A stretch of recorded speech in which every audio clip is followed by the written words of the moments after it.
Voilà, salut et merci de nous rejoindre sur la chaîne du continent africable. Là, la saga continue. Et là, aujourd'hui, c'est une exception très exceptionnelle. Je suis avec l'une des vedettes. Il n'y a rien à dire. Celui qui fait le plein du stade comme il veut, comme il l'entend. Et il est avec ses gars. Et il va nous dire pourquoi on est venu le prendre ici à l'hôtel. Et vous allez voir, c'est franchement, ouvrez bien les oreilles. Il est dans un hôtel.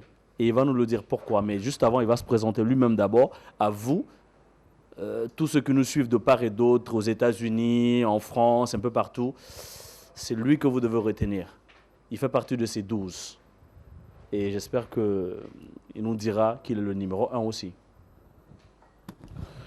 Lafiya rap ji gaskiya ba su gas fifi drogan tiger wara kewale lafiya sanji wada wudu wow a double nama a ambiance lama ne tangana ni the boss of Mali donc karu kaira dron jamana bon minga a partir qu'on a là lafiya do mikaza shooting clé mais tu vois parce que ko kacha ma femme jama ba fait 100 personnes, 180 personnes par jour.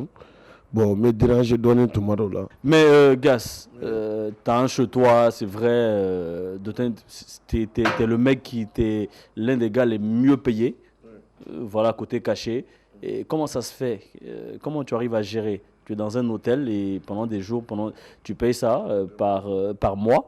Comment tu arrives à gérer? Même un ministre, c'est pas évident, quoi. Ok, je vois. Mais le problème, c'est quoi? Au commencement, je suis parti du Rhin pour former un tout. Le problème de cash, c'est pas un problème, hein. Au fait, j'ai trop de cachets par mois. Au fait, j'arrive même pas à faire un seul son, tu vois. Tellement qu'il y a trop de cachets, il y a trop de tournées aussi. Je fais ma tournée avec la tournée Orange aussi, tu vois.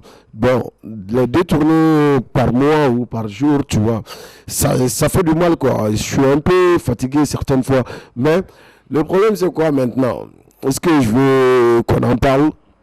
Au fait, je bouffe de fric.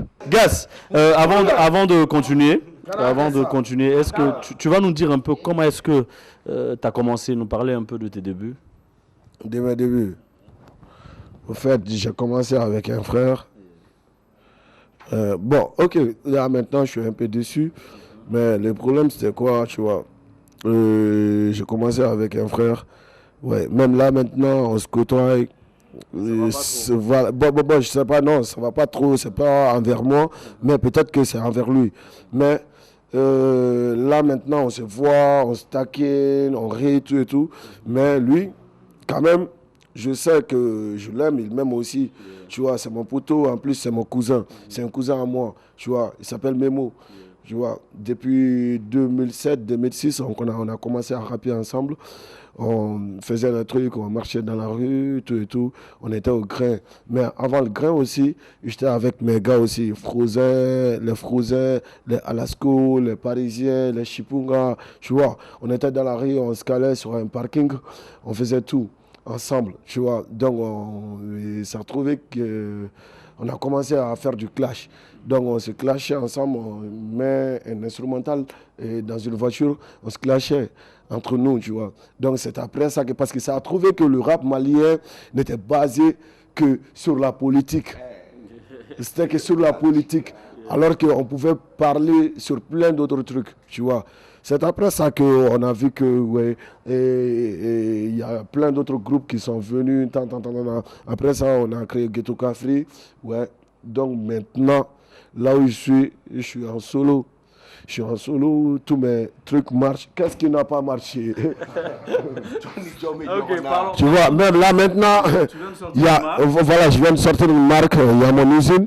Oui. Il y a une usine, oui, c'est en plastique, tu vois. Donc, le Tanganani, c'est made in Mali. Ok, parlons de ça, c'est ta marque. Et je ne vais pas dire de nom, mais il y a une autre marque aussi qui existe, mais qui est en plastique. Pourquoi tu n'as pas créé en peau ou autre chose? Pourquoi du plastique? Parce que il y a un des rappeurs comme toi qui a déjà une marque qui est en plastique. Et qu'est-ce que les fans y vont penser?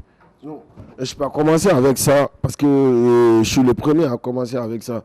Et les marques en plastique, tout et tout, les t-shirts, tu vois. c'est moi qui l'ai commencé. Et pourtant, peut-être qu'ils peuvent, voilà, qu'ils peuvent m'imiter, tu vois, mais jamais égaler. Mais est-ce que c'est sûr? Parce que lui aussi, ça a pris de l'ampleur. Parce que lui, c'est plutôt les plastiques qu'on appelle Faligalaga, je sais pas.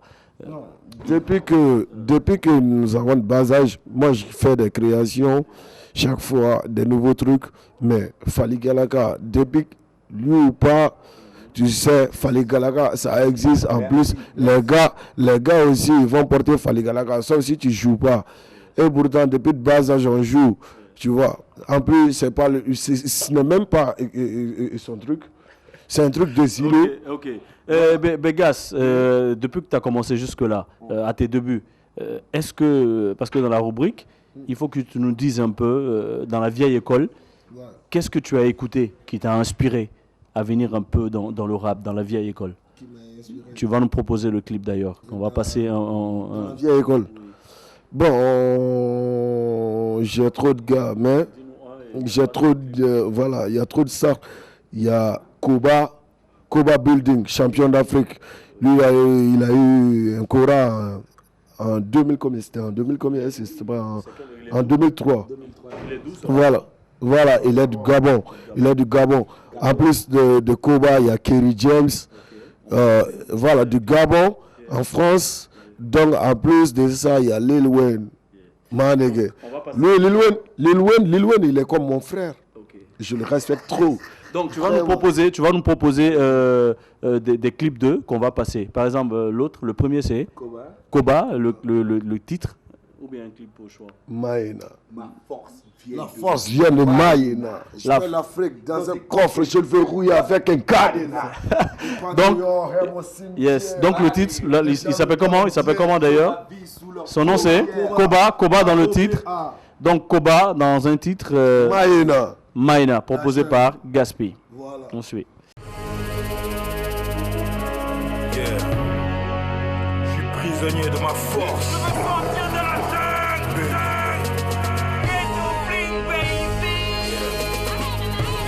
Nul n'est prophète chez soi, donc je fais du rap ailleurs.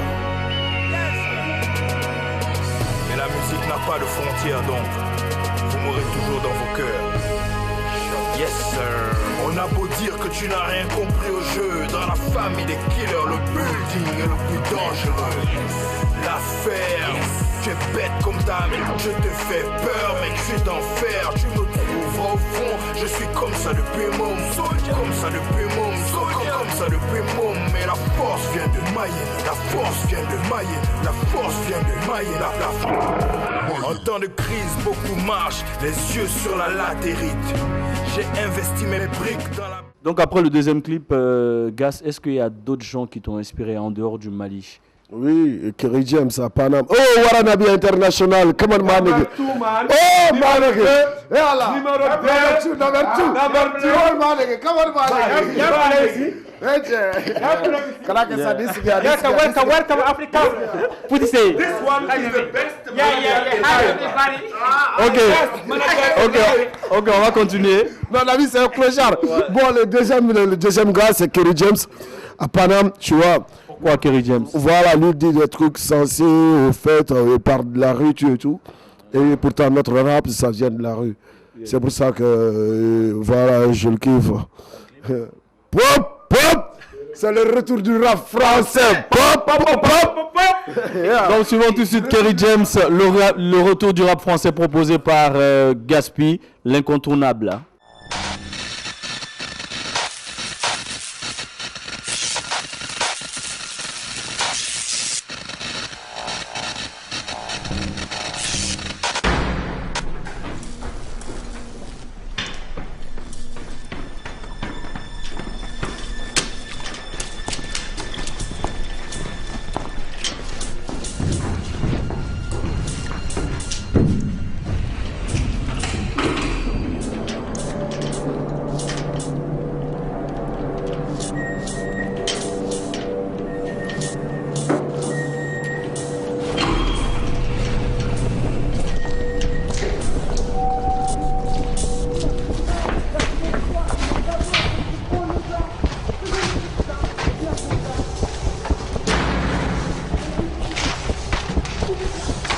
Donc, Gas, on reste au Mali.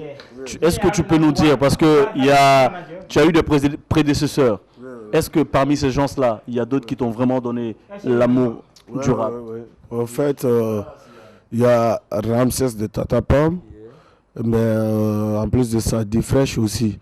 Au fait, voilà, enfin le clip, je respecte trop ces deux gars-là.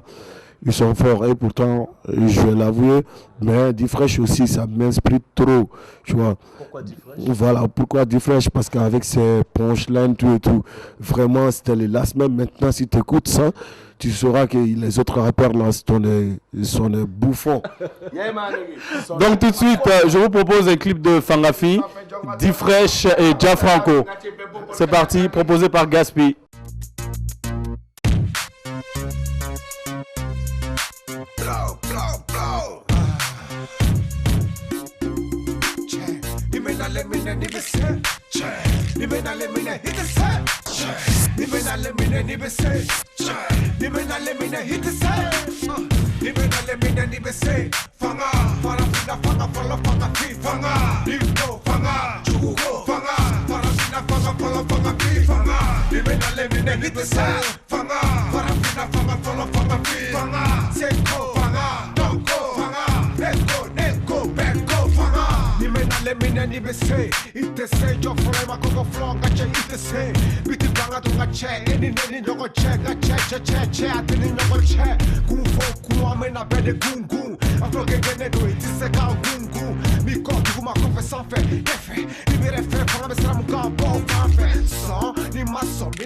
Ok, donc on continue. Pourquoi D-Fresh? Tu peux nous faire un petit quelque chose de D-Fresh? De D-Fresh, ouais, je vais un punchline et je kiffe trop un punchline de D-Fresh. Comme elle fait rap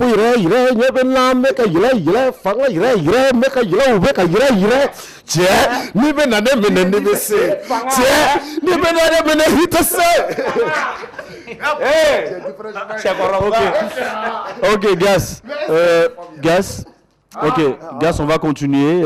Nous sommes avec tes gars, tes managers, voilà, qui sont avec toi. T'as un grain à part ici ou bien c'est... Oui, j'ai un grain à part ici. Non, avant ça d'abord, je viens vous montrer ce que j'ai construit depuis que je commençais à rapper. Et pourtant, montrer aux gens que... On peut aller dans la famille aussi. Voilà, on peut aller dans la famille et pourtant, et montrer aux gens que, et aux gars, aux mecs, que je suis pas n'importe qui. Okay. Mais il paraît, il y avait des rumeurs qui couraient que ton grand frère t'avait cassé le bras, que tu avais manqué du respect à ta mère. Donc, on va le savoir tout à l'heure. Il faut qu'on aille en famille là. On ne se justifie pas. Ok, on ira en famille. Directement, tu vas voir ma maman avec mes grands frères, mais c'est la famille la plus chic au monde. On y va? Oui.